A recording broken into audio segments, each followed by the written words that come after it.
Hey guys, and welcome to my channel. My name is Katie De La Rosa, and I am super passionate about home decorating and DIY. But I also love when I can repurpose something old and make it new. I think it's great for the environment, you put less into the landfills, and it's a sustainable solution. So many great pieces out there that we can repurpose and make new again and prevent things going into the landfill, but also we're not consuming a lot of stuff too. But recently I came upon a pantry. My parents were actually redoing their kitchen and they had this gorgeous pantry that they were just going to be throwing out. And I felt like that was such a waste, and we were really in need of a pantry solution because we just had a closet that had some shelves and everything was a mess. And I loved their pantry because it had pull-out drawers and it was a little bit more organized. So kind of fit the space. It was a little tall. We chopped the top off a little bit, but now I'm going to be refinishing it so it can match the rest of the house because it's this oak, warm, oaky wood, and I want it to match the rest of my home decor. So today we're going to be showing you how to refinish cabinets. Alright guys, so here is that pantry that I was talking about. As you can see, it is nice condition. We didn't have anything in here. This is our laundry pantry closet. We did have to take the bifold doors off just because this pantry was not going to work, and it's kind of a mess, so I'm not going to show you.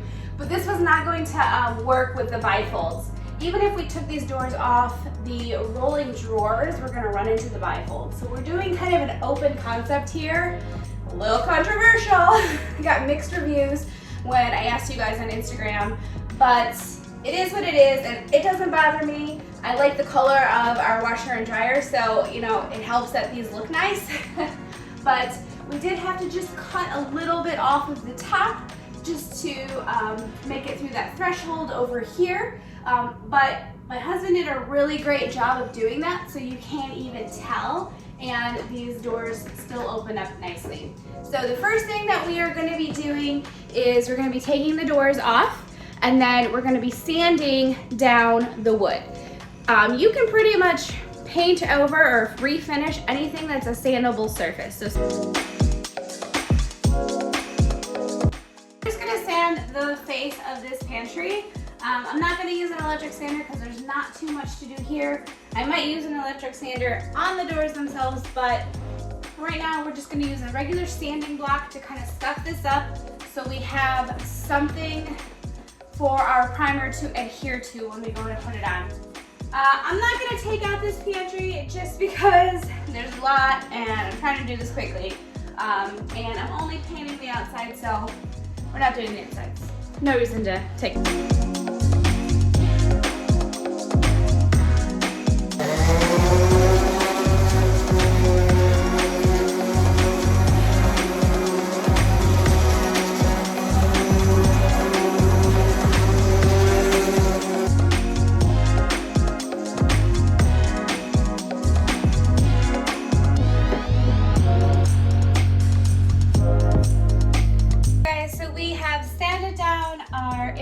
Surface that we're going to be painting, and we wiped it down with a damp cloth, and now we've let it dry and we are getting ready to put on our primer.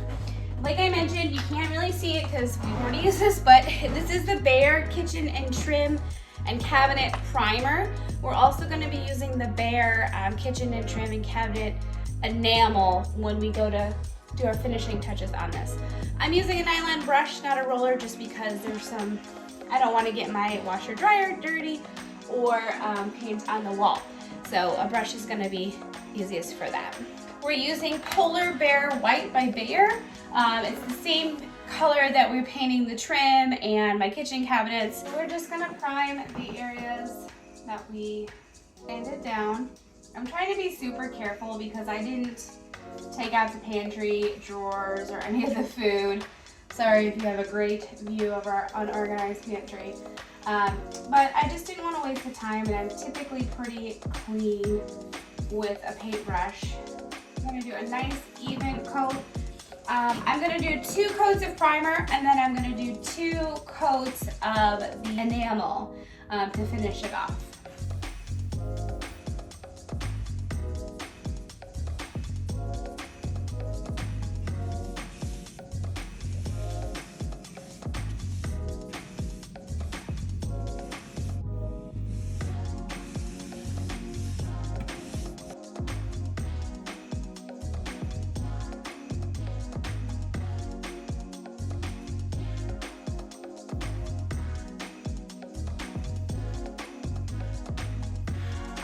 right, you guys, so we are going to be putting the last coat of paint on our cabinet.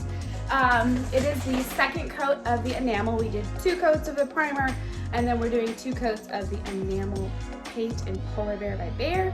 So that's what we're going to do right now.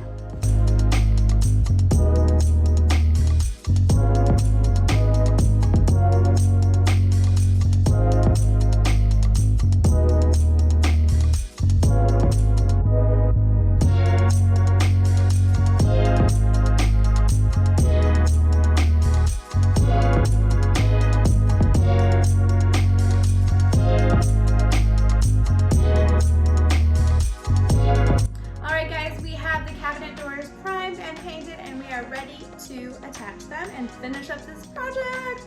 I'm so excited. Can't wait to show you. I screwed in my hinges to this door. However, I'm not exactly sure I lined them up correctly because I didn't mark and take note of how far this piece came in. So right now I'm just going to test it out and see if I aligned it correctly into the cabinet, and that way I know, oops, moving forward if I need to adjust my alignment with the rest of the doors. Moment of truth. Moment of truth.